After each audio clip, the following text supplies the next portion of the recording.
สวัสดีค่ะเพื่อนๆและพ่อแม่พี่น้องทุกๆคนนะคะพี่น้องมื้อนี้ไก่คันเองก็ยังบ่ทันได้ออกจากเรือเด้อค่ะนี่นะ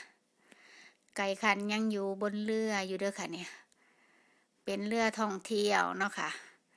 ซีเรียลไลน์นี่แหละค่ะเดี๋ยวไก่คันสิพาไปกินข้าวเนาะค่ะ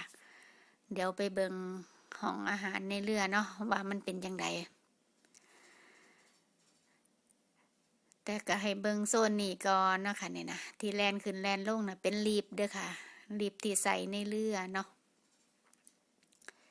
เพิ่นสิเปลี่ยนสีไปเรื่อยเด้อค่ะเนี่ยนะแถวนี้นะ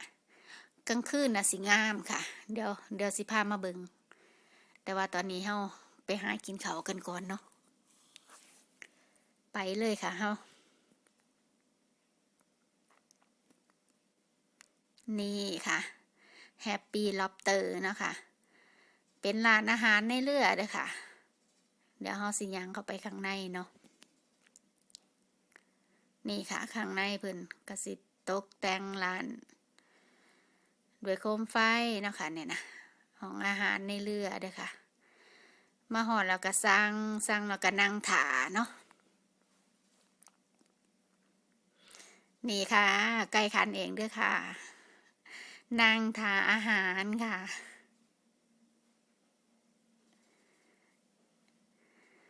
มาแล้วค่ะอาหารตามสั่งเลยค่ะนี่นะบ้าดเครื่องใหม่เครื่องมือคือสิใส่เป็นละนี่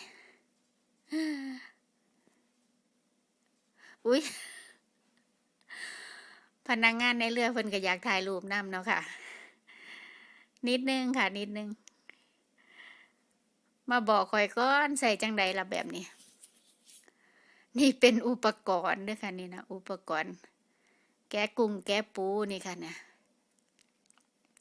ครั้งแรกคือกันเด้อค่ะสิได้ใส่เป็นบ่ดอกนี่นี่ค่ะเบิ่งอาหารที่เฮาสั่งมาเนาะ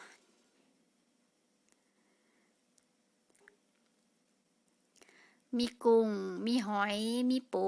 ค่ะเนี่ยเป็นอาหารทะเลรวมมิตรเนาะที่เพิ่นจัดมาให้พร้อมน้ำจิ้มเด้อค่ะนี่นะน้ำจิ้มกะสิบ่ได้มีดอกค่ะซีฟู้ดคือบ้านเฮาเป็นซอสค่ะเป็นครีม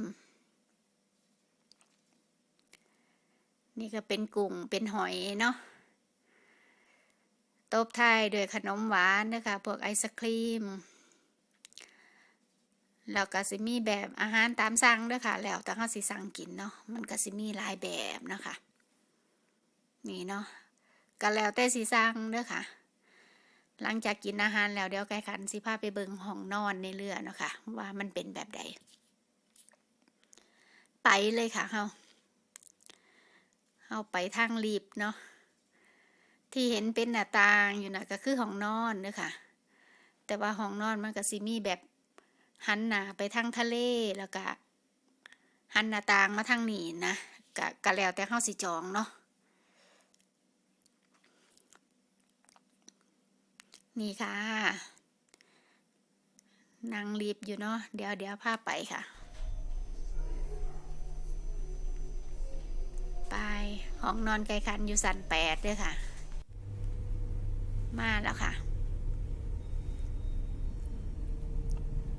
นี่ค่ะเป็นทางเดินมันสิมี2 ฝั่งเนาะค่ะฝั่งหนึ่งน่ะสิบ่เห็นวิวทะเลเด้อค่ะ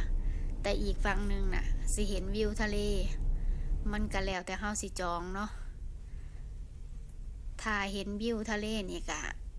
สิแพงแน่จักหน่อยเนาะค่ะนี่เนาะเฮาก็สิใส่คีย์การ์ดแบบนี้ค่ะ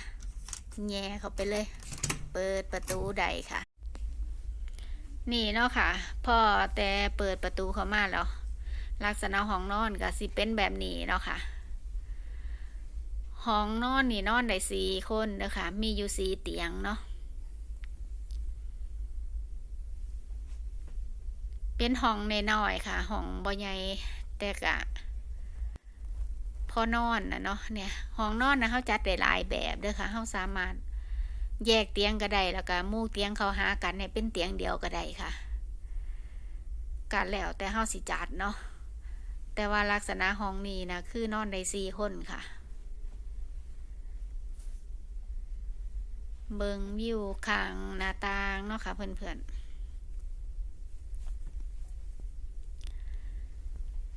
ไก่ขันอยากเห็นทะเลเด้อค่ะไก่ขันก็เลยขอนอนห้องติดทะเลค่ะติดริมทะเลเบิงวิวข้างนอกห้องน้ำค่ะเพื่อนๆเป็นห้องน้ำน้อยๆเนาะค่ะมีที่อาบน้ำในโต๊ะเนาะค่ะเนี่ยห้องนอนห้องน้ำอยู่น้ำกันนี่แหละค่ะนี่ค่ะการจัดเตียงนอนเนาะเฮาสามารถจัดแบบนี้ก็ได้ค่ะหมู่เขาหากันแล้วก็แบบนี้ก็ได้เนาะค่ะก็แล้วแต่เฮาเนาะแต่ว่าห้องหนึ่งก็นอนได้4 คนเด้อค่ะนี่นะก็ขึ้นอยู่กับการจองของเฮาอีกแหละเฮาสิจองแบบนอนคนเดียวก็ได้ค่ะจองแบบเตียงเดียวนอนคนเดียวก็ได้แล้วแต่เฮาจองเนาะเดี๋ยวเบิงห้องนอนแล้วเดี๋ยวไก่ขันสิขึ้นผ้าขึ้นไปเบิงอีกมุมหนึ่งแล้วค่ะที่อยู่ข้างบนนะคะนี่ค่ะมุมนี้คือมุมสูงเนาะค่ะนี่นะอยู่สันดาดฟ้านะเด้อค่ะไก่ขันยืนอยู่สันดาดฟ้าแล้วก็แนมลงไปตารางเนาะค่ะนะข้างล่างนะก็สิเป็นห้องอาหารนั่นแหละค่ะที่เฮานั่งกินอาหารอยู่เนาะห้องอาหารสิอยู่ข้างล่างเด้อค่ะก็ที่เห็นเป็นกระจกอยู่นั่นนะก็เป็นกระจกห้องนอนเด้อค่ะนะแต่ว่าห้องนอนโซนนี้นะเพิ่นสิหันหน้าต่างมาทางนี้เนาะก็สิมีแบบหันหน้าต่างเข้ามาทางนี้แล้วก็หันหน้าต่างติดทะเลจังซี่นะลักษณะห้องนอนเนาะนี่ก็เป็นอีกมุมหนึ่งของของบนดาดฟ้าของซิเลียไลน์นะคะเป็นเรือท่องเที่ยวเนาะที่ไกลคันก็ได้เก็บมาฝากทุกๆคนเนาะค่ะนะ